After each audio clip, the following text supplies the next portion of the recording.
slavery, unquote. This is an excerpt of a video accompanying the report released by Harvard. The evidence of the legacy of slavery at Harvard is in the landscape. You can go to the old burial ground and you can see the headstones for two enslaved people. One of them, a girl named Cicely, was enslaved to William Brattle, who was a tutor, a treasurer, and a fellow at Harvard University. We also know that several of Harvard's presidents who lived in Wordsworth House, which is still standing on campus today, owned enslaved people of African origins, among them Venus, Bilal, and Juba.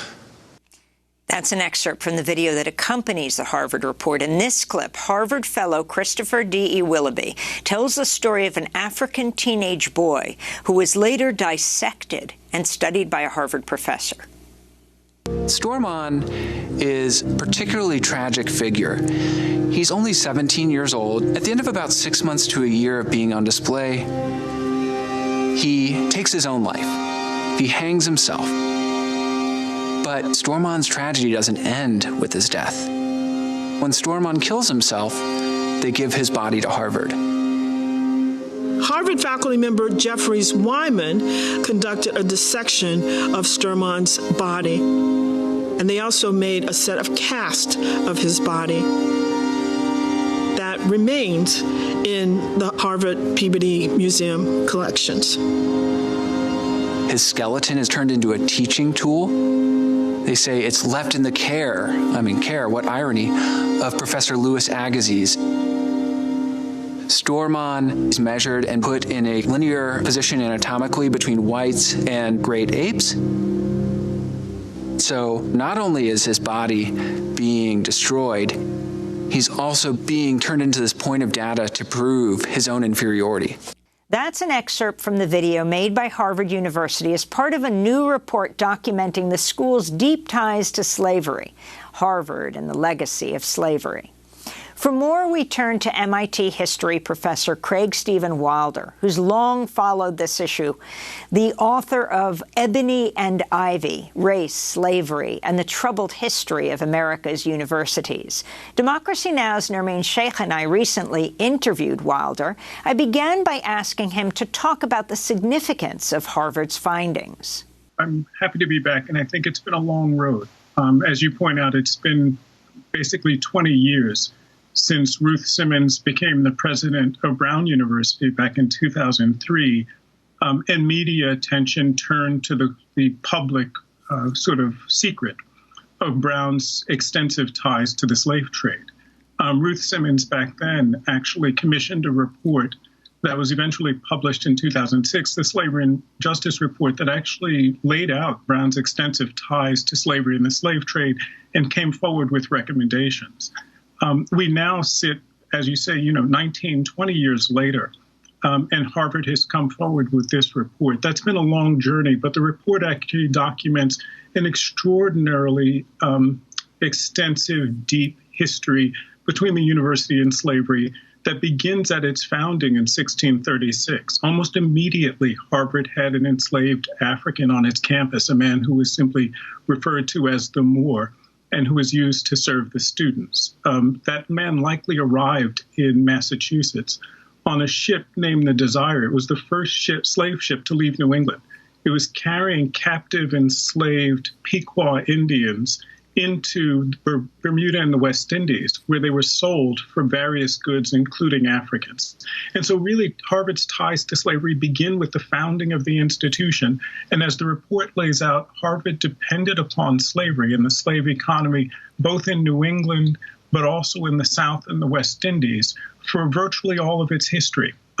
Harvard's history of slavery goes well into the late 19th century, and I would add that after its ties to slavery end, and they end somewhat involuntarily, Harvard actually then goes to the work of erasing the story of slavery from its past, and so we're really only beginning to reconcile and to really struggle with the deep ties that this institution has to slavery.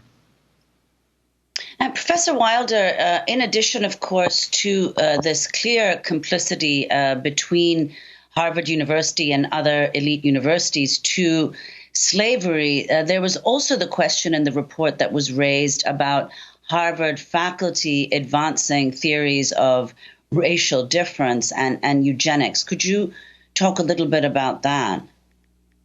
You know, one of the sort of striking findings is that in the 19th century, as race science really comes to dominate the academy, it's the period when science really comes to take over and the modern university gets established.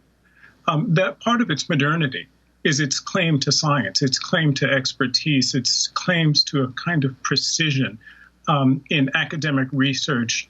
And the way that that happens is the scientists really turn themselves over to the slave economy. They become, in fact, the chief defenders of slavery, but not just at Harvard, but at universities across the United States. Race science really sort of thrives. Louis Agassiz, who's mentioned in the beginning of your introduction to this, the Harvard race scientist, used enslaved people on a South Carolina plantation for his research. Enslaved people were actually used as research material on colleges and university campuses across the United States. At Dartmouth, which has one of the oldest medical schools, one of the college physicians actually uses the body of an enslaved man. And much like Louis Agassiz, the description that you gave earlier, he takes the body of this enslaved man, Cato, and skins him. He tans the skin of this enslaved black man like leather and uses it to dress his instrument case. And then he takes the skeleton of the enslaved black man and strings it together for instructional purposes. The beginning of science at the American college and the American university is, in fact, a story of the violent consumption of living and deceased enslaved people. Professor Wilder, as you pointed out earlier, the Brown University report appeared in 2006, but it was only in 2019 that the Harvard president said that such research should be conducted at Harvard. Why did it take so long? Like, what kind of pressure led to this? You know, I always start with Ruth Simmons at Brown because I think as the first African-American woman, the first woman and the first person of color to head an Ivy League institution, she did a tremendous service in actually getting this story told. The Brown Report was a phenomenal document and a transformative moment in the history of higher education. What's sort of really quite sad is that in the aftermath of that report in 2006, Brown's peer institutions were largely silent on the question of their ties to slavery. In fact, most of these institutions simply pretended that this story was unique to Brown alone.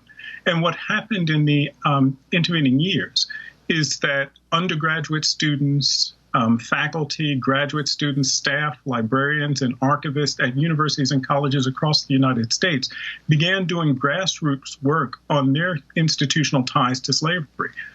They put up exhibits in libraries. Undergraduates did their senior theses on these topics. And that's what kept this story alive. You know, my sense is that what has really actually kept us focused on this is the research that thousands and thousands of people have done in courses. For instance, the Harvard Project began as a course that got virtually no support, really no support at all, from the Harvard administration. Sven Becker taught that Harvard and slavery class for years. And the administration largely ignored what was happening in that classroom and didn't want to know what the findings were. That's also true of the courses that began at Columbia and at Princeton and at Williams College.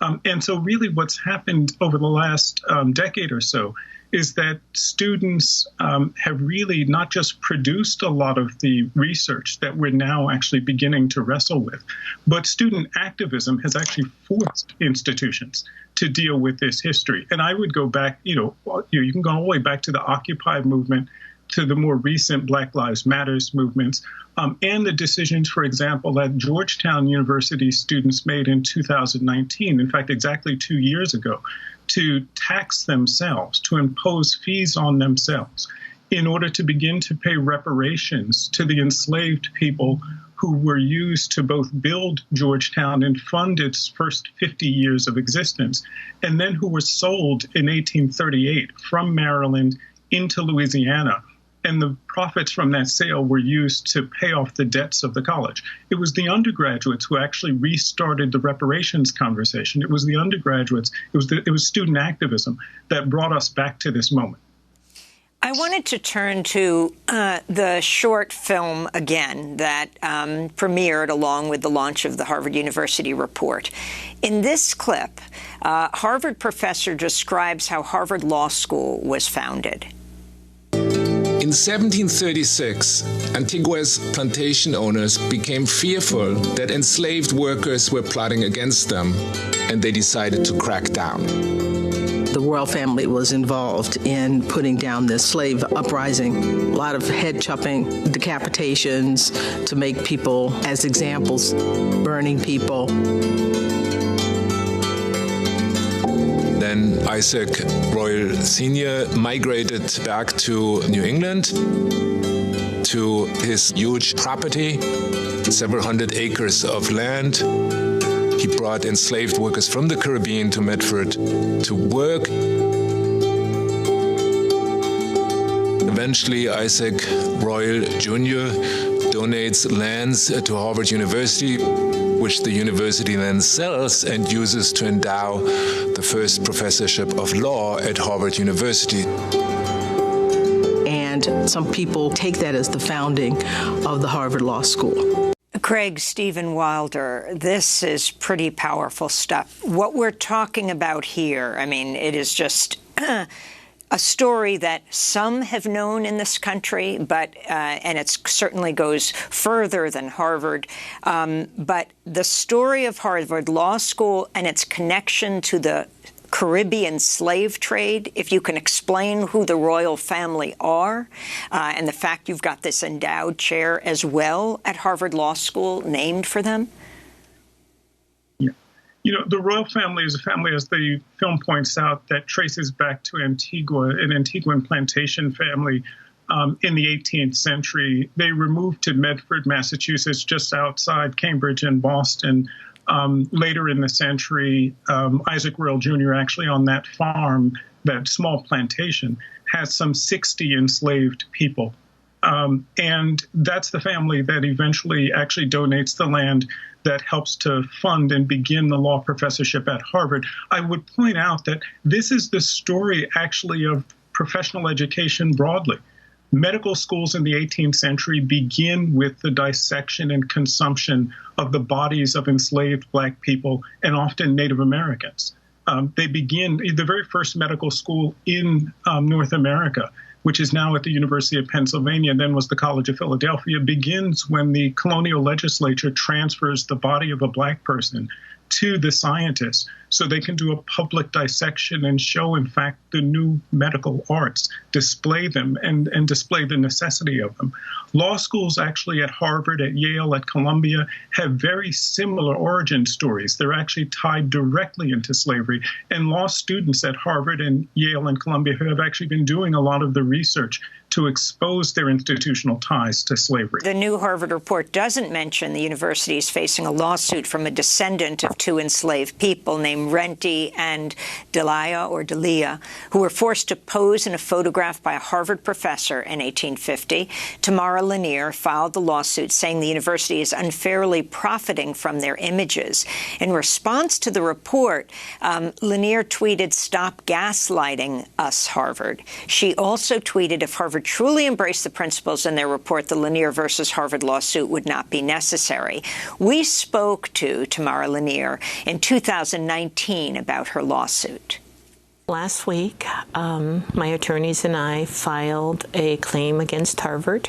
I'm asking for the return of my enslaved ancestors' images, and the complaint is more than just a complaint about images. It's a history lesson, and specifically it points to the exploitation of slaves and how universities like Harvard continue to profit. If you can comment on what Tamara Lanier is calling for, and also the recommendations of the report, like working with historically Black colleges and universities, Professor Wilder.